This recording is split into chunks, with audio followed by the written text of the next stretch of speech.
Ahora nos vamos a centrar en la teoría estética de Joseph Margolis. Ya lo hicimos con la propuesta filosófica de George Dickey. Y para hacerlo, pues volvíamos a Arthur Danton, que es el principal interlocutor de estos dos filósofos. Bueno, Margolis es un filósofo que, bueno, de hecho está vivo. Retoma la filosofía de Danton y de Dickey, establece un diálogo muy productivo con estos filósofos, un diálogo que basa fundamentalmente en la crítica de los supuestos básicos de estos pensadores, y yo creo que ahí está precisamente la ventaja y también el poder que tiene la filosofía de Margolis, y es que asume todo lo que ganaron Danton y Dickey y logra de alguna manera subsanar lo que ellos no pudieron explicar o de alguna manera fundamentar mucho mejor las ideas que en estos filósofos del arte quedaron apenas esbozadas o no suficientemente desarrolladas. O sea, la filosofía de Margolis va más allá de la filosofía de Dante y de Dickey y trata de plantear una teoría estética mucho más rigurosa y mucho más completa. Bien, vamos a centrarnos en la definición que Margolis hace de obra de arte, de una obra de arte, en su famoso libro sobre la estética. Él plantea esta definición. Una obra de arte es una declaración historizada que es físicamente encarnada, culturalmente emergente, que posee propiedades intencionalmente cualificadas que son determinables pero no determinadas del modo en que se dice que lo son las meras propiedades materiales.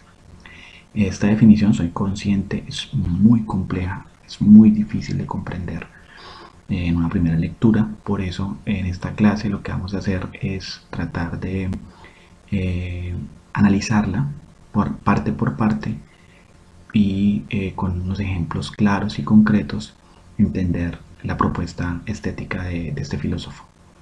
Bueno, una obra de arte es una declaración historizada. Ahí tenemos desde ya una, una cierta tendencia clara en Margolis, y es que toma como paradigma, como modelo, el lenguaje. Es decir, estamos ante otro filósofo que es hijo del giro lingüístico del que veníamos hablando en clases anteriores. Hablo de las clases grabadas y bueno, yo había hecho ya referencias en las clases presenciales, de toda esta revolución que causaron filósofos como Peirce, como Wittgenstein, como Austin, ¿sí? Y lo vemos aquí claramente, que defina la obra de arte como una declaración, vincula inmediatamente el arte con el lenguaje, con el habla, ¿sí? Digamos desde una perspectiva mucho más pragmática, es decir, no tanto semántica, no tanto bueno, digámoslo así, más con lo que tiene que ver con eh, la manera como hacemos cosas con palabras, en el sentido en que nos explicaba Austin que hay enunciados no solo constatativos, es decir, que describen la realidad, sino también enunciados performativos, es decir, enunciados entre los cuales hacemos cosas como prometer, amenazar y otros.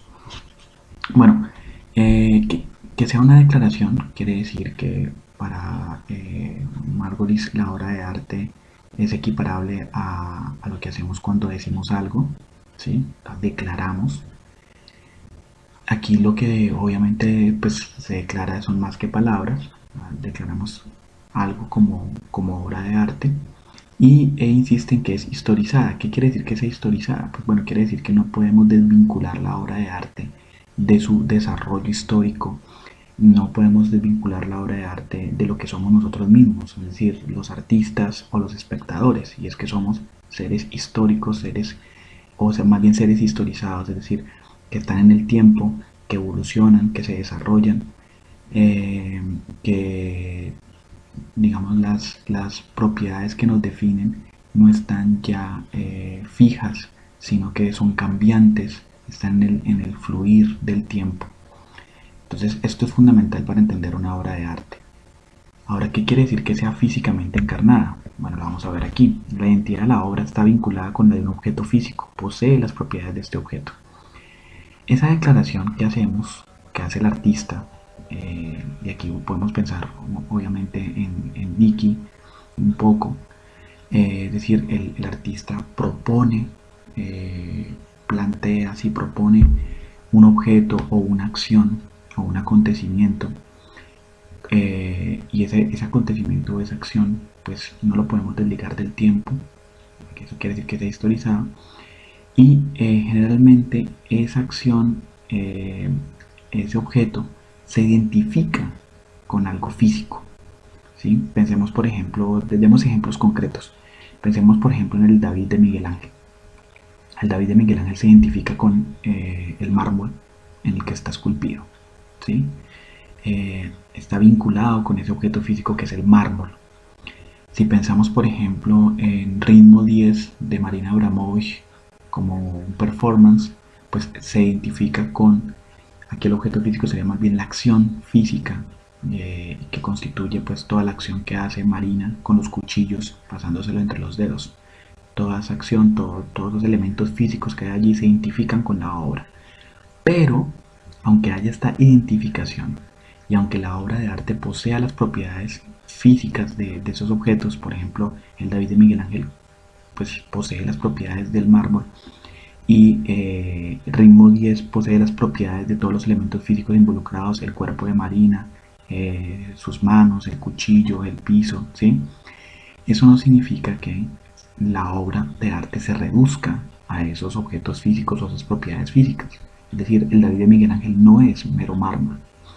La obra de Marina Abramovich no se puede reducir a un cuerpo de una mujer, a unos cuchillos, al suelo, al salón donde sucede. ¿Sí? Ahora, aquí vemos obviamente una clara influencia de Danto, o mejor dicho, Marguerite toma lo que Danto ya había ganado, y es que entiende la obra de arte como encarnada en objetos físicos. ¿Qué significa que sea culturalmente emergente? Bueno, tiene propiedades como las culturales que el objeto en que está encarnada no tiene. Eso es claro. Es decir, la obra de arte es intencional. Ahí está con mayúscula, para no confundirlo con intenciones. ¿Qué quiere decir que sea intencional? Por favor, no piensen en intención, tener la intención de algo. No, no es en ese sentido. Que sea culturalmente emergente quiere decir que es un producto cultural. Es decir, que tiene una finalidad, que nosotros podemos advertir que ese objeto, por ejemplo el David de Miguel Ángel, tiene una finalidad. ¿Cuál sea esa finalidad? Bueno, decorar, ambientar, ser interpretado, ser evaluado, ser apreciado como obra de arte. Todas esas intenciones, en el sentido de tener una finalidad, de estar dirigido hace que sea un producto cultural. ¿Sí? Podemos equipararlo con otros productos culturales, las diferentes cosas que decimos con las palabras. Por ejemplo, cuando yo le digo a alguien que quisiera que por favor estuviera mañana temprano, lo que yo estoy diciendo allí tiene una intención clara, es decir, una finalidad. Y eso solo lo puede comprender un sujeto que sepa y que esté bien familiarizado con el lenguaje, pero ante todo con el uso de las palabras que yo estoy utilizando y lo que significa que yo quiera algo y que ese querer está puesto en una acción que él debe hacer, llegar temprano en la mañana. Lo mismo pasa con los gestos, ¿sí? Cuando yo, por ejemplo, señalo, ¿sí? Señalar es también culturalmente emergente. Puede que haya una cultura donde no se entienda qué señalar, o puede que un niño muy pequeño no entienda el gesto que uno hace con el dedo cuando se le señala. ¿Sí? Tiene que ser un individuo apto culturalmente para entender ese tipo de gestos. Igual mostrar el dedo, la grosería.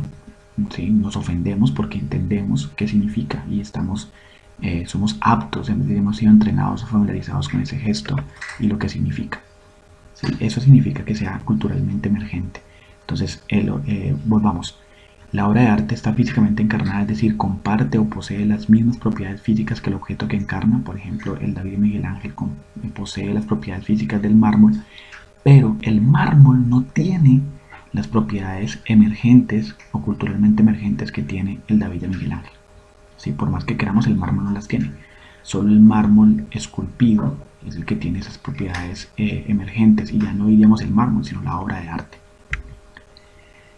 ¿Qué significa que sean intencionalmente cualificadas? Bueno, exhiben una finalidad interior, esto ya lo había explicado, pero no necesariamente tratan de algo. O sea que aquí hay una diferencia fundamental entre Margulis y Danto, y es el hecho que para Margulis lo que distingue una obra de arte de un objeto cualquiera, un objeto ordinario, ahora vamos a ver que esa distinción tampoco le gusta mucho a Margulis, no es que trate de algo, no es el famoso aboutness de Danto, sino el hecho de que exhiba una finalidad interior, es decir, que nosotros advirtamos que ese objeto está allí culturalmente puesto, es decir, con una finalidad para adornar, para ser utilizado, para ser utilizado para adornar o para ambientar un espacio, para ser interpretado, para ser evaluado, para ser apreciado como obra de arte. Solo por referencia intencional a una cultura, los atributos intencionales de una obra de arte, que pueden ser significativos, semióticos, culturales o historizados, pueden ser identificados en los objetos físicos que encarnan. ¿Sí? Entonces, no podemos desligar a la obra de arte de la cultura en la que esa obra de arte surge. ¿Sí? Esto lo explicaba también con la Venus de Willendorf, en el caso de Vicky, y hay una referencia intencional a esa cultura. Es decir, no podemos exigirle a un individuo que no esté familiarizado con el arte primitivo, que entienda, por ejemplo, cuál es la finalidad interior o la finalidad de la Venus de Willendorf, ¿sí? Cuando no está familiarizado. De hecho, todo estilo, todo movimiento artístico nos exige un entrenamiento, una familiarización, un ser aptos para comprender o para poder apreciarlo.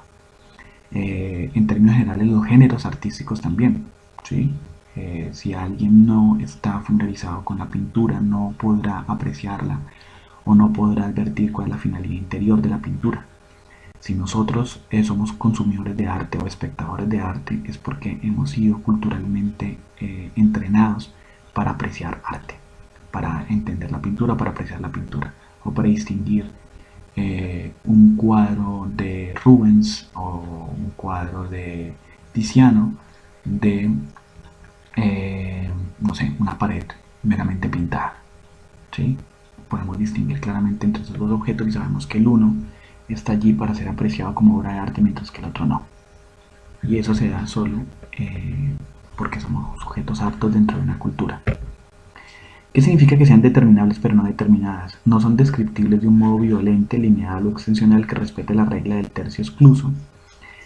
El significado es definido consensualmente en el ethos evolutivo de una sociedad. La interpretación de cada obra será una función de su historia de interpretación y de las sensibilidades cambiantes de la sociedad que las interpreta. ¿Qué quiere decir esto? Bueno, pues que dado que las obras de arte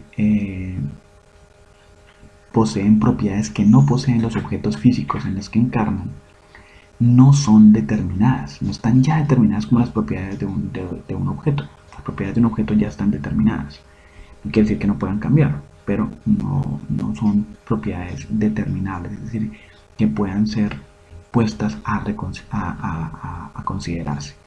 Por ejemplo, las propiedades que tiene el mármol en que está encarnado el David de Miguel Ángel son ya determinadas. La dureza, por ejemplo, la impenetrabilidad del mármol es una propiedad, valga la redundancia, propia, intrínseca del mármol, determinada ya.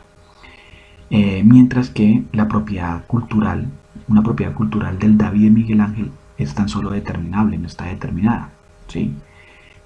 Por ejemplo, el carácter simbólico que tiene, además es historizado.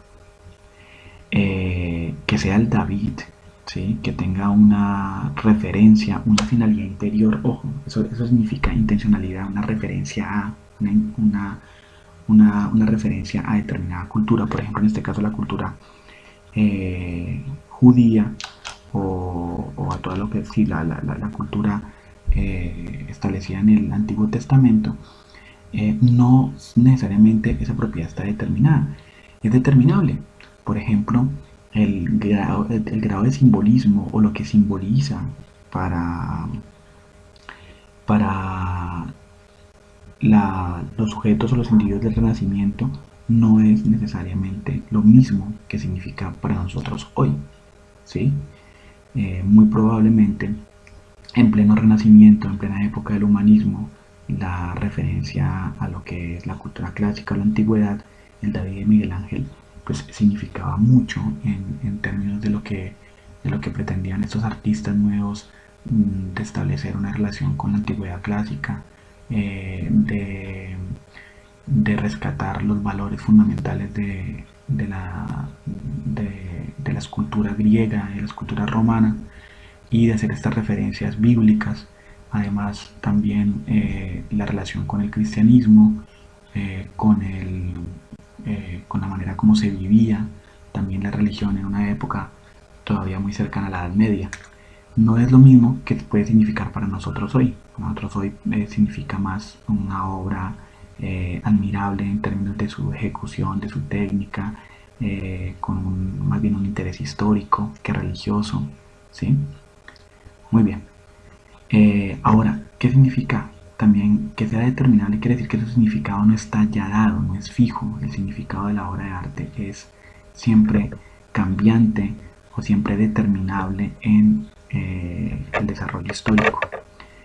El hecho de que sea consensuado, como lo dice aquí en el recuadro que estoy explicando, quiere decir que tiene que ver con ese etos evolutivo de una sociedad. La interpretación de cada obra será una función de su historia de interpretación. Y tiene que ver también con cómo vayan cambiando las sensibilidades de la sociedad que interpreta ese tipo de obras. Es lo que explicaba con el David de Miguel Ángel. Lo que pueda significar en pleno Renacimiento no es quizás lo mismo que significa para nosotros hoy. Eso quiere decir que las propiedades culturales sean determinables, pero no determinadas. Es decir, aquí lo que hace Margulis es distinguir las propiedades físicas de las propiedades culturales. Bueno, esta definición de Margulis es una clara distancia de Danto desde muchos puntos de vista, lo vamos a ver. Y vamos a centrarnos en, bueno, en un desarrollo de lo que son las definiciones de obra de arte para Margulis.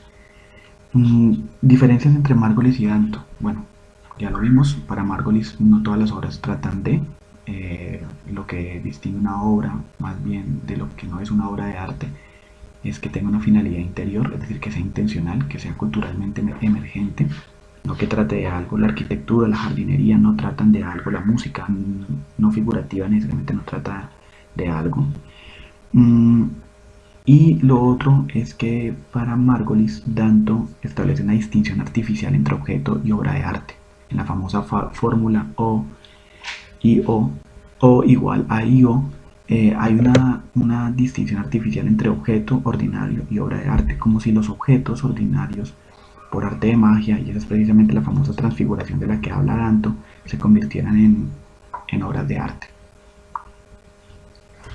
Para Margulis, esto no es más que un artificio, una especie de invento de Danto.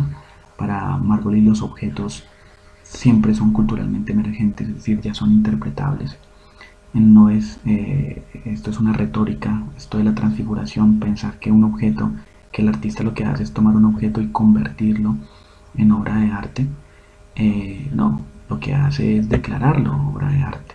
No es que lo convierta por ponerlo bajo una interpretación, porque todo objeto para nosotros ya es interpretable, ya todo objeto no es un mero objeto para nosotros, ¿sí? Podemos decir que un lapicero es un mero objeto para nosotros. No, un lapicero está cargado de una cantidad de significados, de, de emociones o sentimientos que nosotros transferimos a ese objeto. Nada en el mundo humano, en la vida humana, está desprovisto de significado, ¿sí? Por eso a Margulis no le convence la idea del significado encarnado. Más bien es que la obra de arte como un producto cultural encarna objetos físicos. Pero todos los objetos físicos de alguna manera son interpretados bajo la luz de la percepción. O sea, ya con solo ver es interpretar. Bien, entonces miremos para terminar un desarrollo de la definición de obra de arte para Márquez. Una obra de arte es un caso encarnado de un tipo dado. Las obras de arte son artefactos que poseen estructuras intencionales, lo que significa que sus propiedades significativas, expresivas y representacionales se forman culturalmente y son culturalmente legibles. ¿Eso qué quiere decir? Que las obras de arte como artefactos, y esto es lo que diferencia las obras de los meros objetos, y por eso es que no son meros objetos, no es que esa distinción sea relevante, como lo va a decir Margolis en contra de Danto, es que tiene una estructura intencional. Es decir, son objetos interpretables precisamente porque tienen estructuras intencionales. Lo que hacemos nosotros los espectadores, los críticos, los filósofos cuando interpretamos obras de arte es revelar su estructura intencional, es decir, su finalidad interior, sus propiedades culturales emergentes, que son propiedades significativas, pueden ser significativas, expresivas o representacionales. Y cuando yo digo que la Mona Lisa significa esto o aquello, lo que estoy haciendo es mostrar la finalidad interior de la obra de arte de la Mona Lisa. Eh, y se forman culturalmente, claro, son culturalmente legibles, es decir, solo los individuos aptos culturalmente pueden leer estas obras de arte, comprenderlas, apreciarlas, interpretarlas, evaluarlas. Bien, ¿qué hace Margolis? Se centra en la distinción entre caso y tipo, una distinción que ya planteaba Peirce, y para explicar lo que es una obra de arte. Un tipo es un particular abstracto, ¿sí? Que necesita expresarse mediante un ejemplo concreto, y a ese ejemplo concreto es lo que Margolis llama un caso encarnado. Esto es muy difícil de comprender, entonces lo voy a presentar con un ejemplo, con ejemplos. ¿Sí? Miremos, bueno, aquí tiene una definición de intencional. Dice: intencional es lo culturalmente informado o penetrado, exige que hayamos internalizado la cultura y el lenguaje. Es lo que he tratado de explicar todo este tiempo. Bien, por ejemplo, miremos esta obra, Melancolía 1 de Durero. Eh, esta obra, bueno, es una declaración historizada para seguir la definición de Margulis, y vamos a explicarlo propiamente. Lo que hace Durero cuando crea esta obra es crear un tipo, ¿sí? Es decir, los tipos pueden ser creados o destruidos. Este tipo se representa mediante un caso, es decir, mediante un ejemplo concreto. El tipo es la melancolía 1, lo que podemos decir la idea, el concepto, ¿sí?, de la obra. El caso es encarnar esa idea en un objeto físico, en este caso, por ejemplo, el grabado. Aquí tenemos un grabado. Este grabado puede ser reproducido muchas veces, ¿sí? Y todas las reproducciones son casos del tipo de la melancolía 1 de Durero. O sea, el tipo es este particular abstracto que no es una idea universal porque puede ser creada o destruida, o sea, no es una idea platónica, eh, que además necesita presentarse o encarnar en casos concretos. Aquí tenemos, por ejemplo, las señoritas de Aviñón. ¿Sí? Lo que hizo Picasso cuando creó esta obra, que nadie antes había hecho algo parecido, fue crear un tipo, ¿sí?, las señoritas de Aviñón. Y este es un caso concreto, esta reproducción de ese tipo. Ahora, uno puede hablar que hay casos, en el arte hablamos de casos originales y casos que son meras reproducciones. Aquí hay una diferencia. Mientras el grabado de Durero puede ser presentado en diferentes casos y todos esos casos son reproducciones porque es un grabado, la pintura de Picasso, las señoritas de Aviñón, tiene un caso concreto que lo tomamos como el original y los demás son casos que son copias o reproducciones. Y para ejemplificar mejor la relación tipo-caso, la definición que hace Margolis de obra de arte como casos encarnados, tenemos aquí este ejemplo que me parece que ilustra muy bien lo que significa esta propuesta de entender la obra de arte en términos de tipo-caso. Cuando Miguel Ángel Buonarroti, el artista renacentista italiano, crea el David, crea un tipo, ¿sí?, un particular abstracto, una idea. un concepto, ¿sí? Y lo encarna, en este caso concreto, hecho en mármol, ¿cierto? En pleno Renacimiento, que es la primera imagen que tenemos. Muchos años después, siglos después, el artista colombiano Miguel Ángel Osorio toma el tipo que creó Miguel Ángel Buonarroti y lo ejemplifica, lo pone en un caso distinto, que es este David, que muestra a un soldado colombiano víctima del conflicto de nuestro país que perdió su pierna, y lo pone en la posición del David de Miguel Ángel, ¿sí? Entonces aquí tenemos dos casos distintos del mismo tipo. ¿Listo? Dos casos del mismo tipo. Bien, espero que no haya sido tan difícil esta clase, creo que la clase más difícil. Les pido disculpas si está muy pesada, muy densa, pero pues estoy abierto a preguntas concretas, a que me expresen sus dudas, sus inquietudes.